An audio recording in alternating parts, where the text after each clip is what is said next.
Webster, come on up here.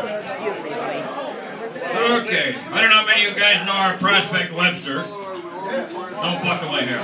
Anyway, Webster has, when we were down in, went to National, and we were sitting, we met a brother in the airport was from Ohio, right? Yeah, right. And what did he say to you?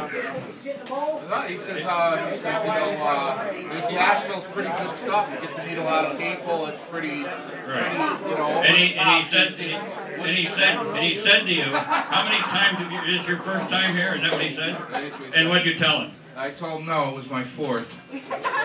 And how many times as a patch holder? Twice as a patch holder, twice as a prospect. Okay. So I also told him that I couldn't get on the plane unless he bought a raffle ticket. That's right. So anyway.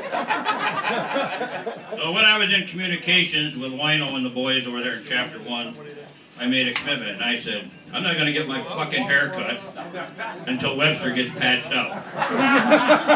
So here I am. You've been a prospect for what? A year and a half? 2 years? 18 months? 16 months, 17 days. Okay. Hey man, nobody's coming. The other day we were getting ready to put this party on. We're mawing through all this stuff. So when Webster left the Boozefighters about 3 years ago, right? You know the date. 22 months plus 17 months, 16 months plus 22 months. Yeah, 38 months. Anyway, so he brought all this shit up to my house that he can't have because he's not a patch holder. So he said, he had tears in his eye, and he said, Jim, I want to give you all this stuff. I said, okay. So, naturally, I can't wear a fucking 4X shirt. So, we've had this stuff up in our storage unit for 38 months. So, I want you to open that thing up over there, this crate, because we're all done fucking with it. Have we got a knife? From a oh, yeah, you're a biker thing and nobody's got a knife. Oh, jeez! Look out!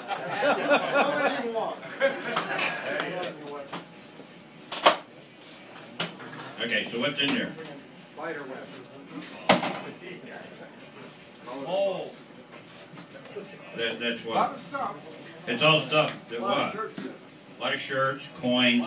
This guy, every time he goes to a booth. If we tap it, you will come. Yeah. I like it. He's not talking about women. Anyway. Every time we went somewhere, he buys stuff and he has to give it to a patch holder. We've been piling this shit up in this crate. And we've been moving it from one side of the storage building to the other side of the storage building, back to the other side of the storage building. So, the only thing that we really can do, because I need a fucking haircut, is, what's that one, a coin? Yeah, the wino coin. Wino coin, okay. Yeah, that here. Okay, so, why don't you take this vest off?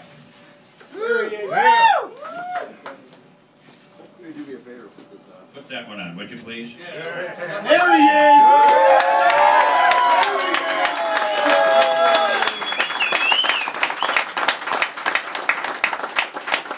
Don't fucking cry!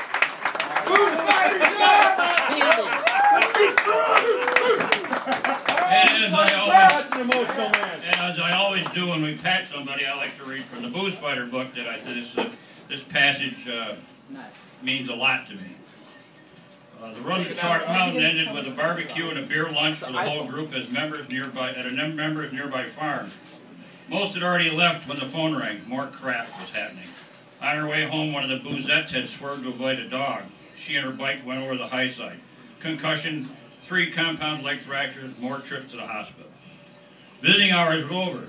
As I left the hospital, the question became more intense than usual. More haunting, more disturbing. Maybe it was time to hang up the leather. Maybe this code of honor thing, this family thing, just wasn't as important as trying to keep some of the grains of sand in the hourglass as long as possible. Maybe it was time to slow down and buy that soft sedan. Trade in 2 wheels for 4. He had an errand to run before he headed home. A young man in the store noticed his patch. Are you really a booze fighter? He didn't really feel much like talking to the kid, but he seemed generally interested. He said, yeah, I am. It felt good to say that again. And the emotional breeze began to shift. No kidding, the kid said. I saw a special about you guys on TV. And I read some stuff, and I thought it was really cool. You know, all the original guys were war vets and stuff. He knew the story. He knew the history. But he let the kid talk. It was doing his damaged sensibility some good. The leather began to feel real comfortable again, and the kid kept rambling. That ghostly sound began to rise once more from a far-off horizon. The unmistakable rumble of a long-extinct V-twin chain-driven, oil-spewing Springer front-end, rigid relics, the wild ones had returned. Willie and his boys were laughing and cutting up. Chilling voices cut through the crap. You can hang them leathers up if you want to, man. Go ahead, but just remember, we never did. There's two ways to look at life, from the inside where it's hot, where you might get burned, or you can just sit there out in the cold and keep looking in. The apparitions left as quickly as they came. The kid was still talking. Apparently he hadn't noticed the phantoms. The biker interrupted him without apology. Wait, hang on a second. What was the first thing you asked me, the first thing you said? Well, I asked you, are you really a booze fighter? He thought for a minute and he smiled. He could smell the rubber burning off Gil Armis's tires. As he spun those donuts, he could hear Gil laughing. He could see Kokomo in the goofy red Admiral's hat, along with Wino and Fuzzy careening around Hollister, California in his Model T truck, with a crazed drunk in an ancient wicker wheelchair tied behind him, weaving and bouncing, hooting and hollering.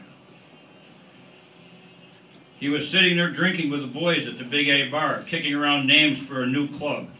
A club that was created to turn the intensity of war into the energy of life. A club, a brotherhood, that would prove to be immortal. He looked right into the kid's eyes and answered him again. It was the same response, but this time with more pride and with more resolve. Are you really a booze fighter? Yes, I am. All right, I'd like to just thank each and every one of you for being here at this party. This means a lot to me, obviously. This is our dust-off party, our cabin fever party. Life deals us a lot of turns and twists. We have no choice but to go with it. And this guy... cleaning kitchen. All right. So anyway, this is my youngest. He'll be 16 next month. It's hard for me to... Hello. Shut it All up. right, it's hard for me to say this, but anyway, he's responsible for me standing up here right now because before I made the decision to come back to the club where I've always felt most welcome, he said, go do it. You were happiest when you were there. And I was, and I am, and I appreciate the brotherhood. Cheers. All right, Boozefighters up!